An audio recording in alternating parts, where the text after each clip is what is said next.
होती है, यानी जब भोक्ता को उसका अवबोध हो। फिर इस वस्तु जगत में सामान्यतः जो आनंद हमें मिलता है वह एक रस नहीं होता, वो कभी ज्यादा कभी कम, यानी भिन्न विभिन्न विभिन्न मात्रा में मिलता है। इसलिए ब्रह्मानंद एक रस होता है और निरंतर समरूप, वह नित्य आनंद की अखंडता का अजस्र अनुभव है।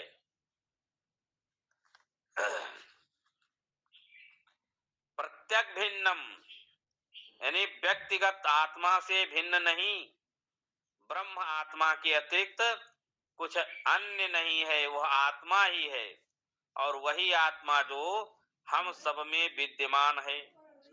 जयति, सदैव विजयी, यानी सबके हृदय में शान के साथ वैभव महिमा युक्त रहता है।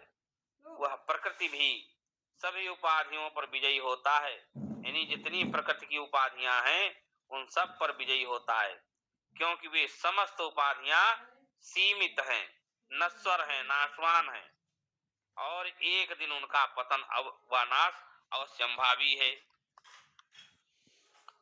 अब कहते हैं कि ब्रह्म जगत की एकता। सदिदं परमाद्वैतं स्वस्मादन्यस्य वस्तुनो भावात् न ह्यन्यदस्ति किंचित् सम्यक् परमार्थ तत्व बोधसायाम्।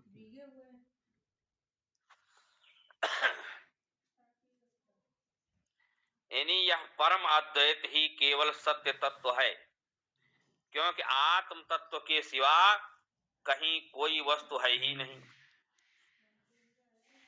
परम सत्य के अर्थात आत्मा के साक्षात्कार की अवस्था में और किसी का किंचित भी अस्तित्व नहीं रहता।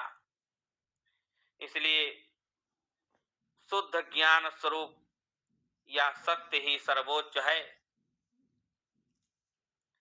परम है और अद्वैत है, यानी उसमें कोई दूसरापन और कोई अन्यता नहीं है। वहां ये जैसे द्वैत की भेद की गुंजाइश ही नहीं है। जब तुम ज्ञान के उच्च स्तर पर पहुंच जाते हो तो निम्न स्तर और उसकी वस्तुओं से स्वभावतः परे हो जाते हो। वह अद्वय है क्योंकि वह स्वयं अपना आपा है। उस अनुभूति के क्षण में स्वयं को, यानी अर्थात आत्मा को, आपा को छोड़ करके कुछ भी नहीं रहता और कुछ भी नहीं रहता, यानी सबका पूर्ण अभाव हो जाता है। इसलिए ब्रह्म के केवल एक है, नित्य अनंत अपरोक्षानुभूति के क्षणों में ये परम तम परम सार परिपूर्ण होता है, यानी अपने आप में पूर्ण, अपने आप से पूर्ण, उसके सिवा और कुछ नहीं, कुछ भी नहीं।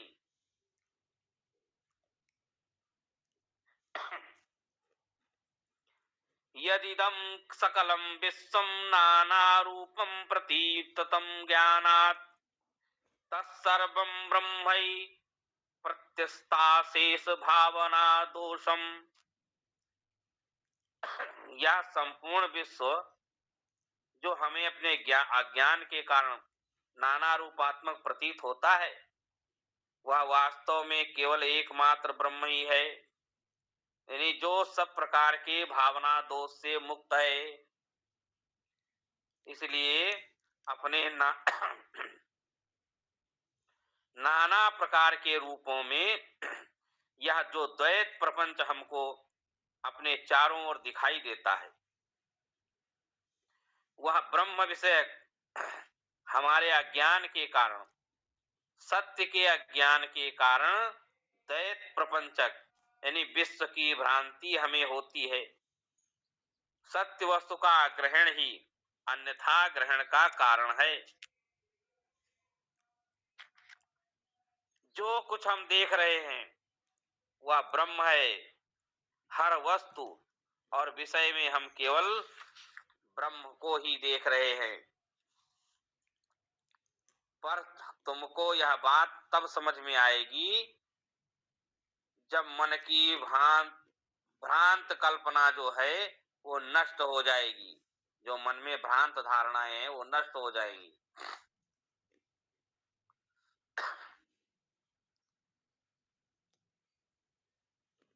जब सत्य को विकृत करने वाला भ्रम रत्ती भर भी तुम में नहीं रह जाएगा, जरा सा भी नहीं रह जाएगा, तब तुमको अनुभव होगा कि जो कुछ तुम देख रहे हो वह ब्रह्म और एकमात्र ब्रह्म ही है।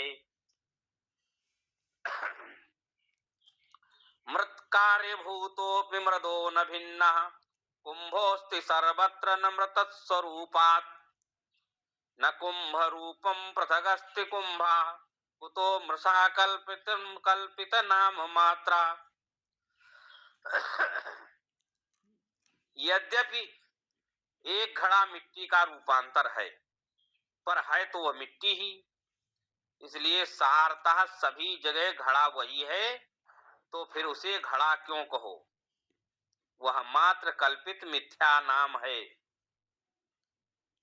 इसलिए मिट्टी के बने हुए समस्त घट भले ही उनके नाम विभिन्न विभिन्न हो, सारता सब में मिट्टी के सिवा और कुछ नहीं है।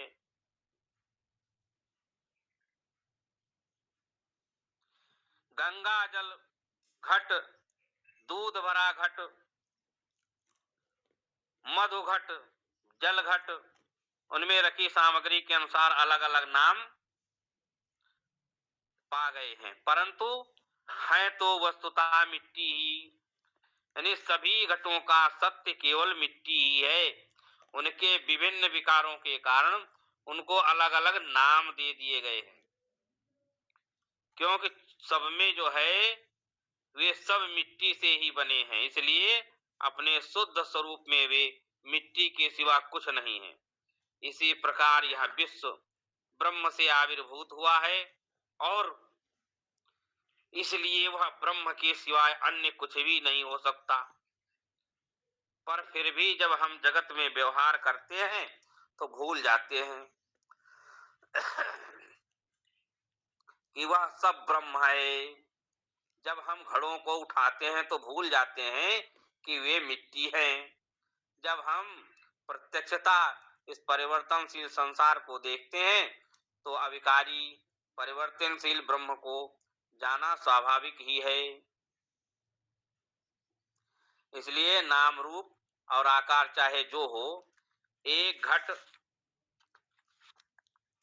केवल मिट्टी ही है।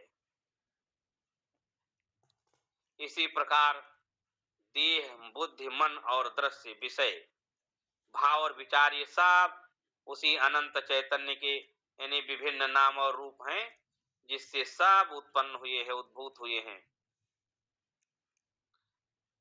केनापि मृद भिन्नतया स्वरूपं घटस्य संदर्शयितुं न शक्यते अतो घटः कल्पित एव मोहान् मृदैव सत्यं परमार्थभूतम्।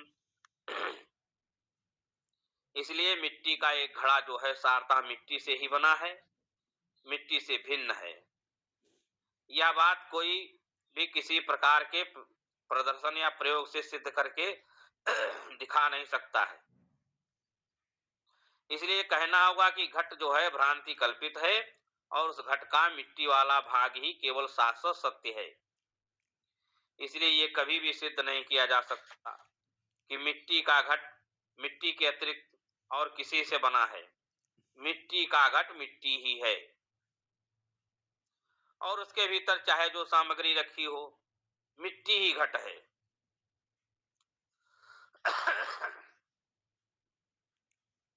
यानी मिट्टी से हटकर घट का कोई स्वतंत्र अस्तित्व नहीं है। इसका स्पष्ट अर्थ यह होता है कि घट मिट्टी में कल्पित है। मिट्टी के पात्रों में अंतिम सत्य मिट्टी ही है और मिट्टी के सिवा कुछ नहीं, घट मिट्टी के ऊपर एक अध्यास है।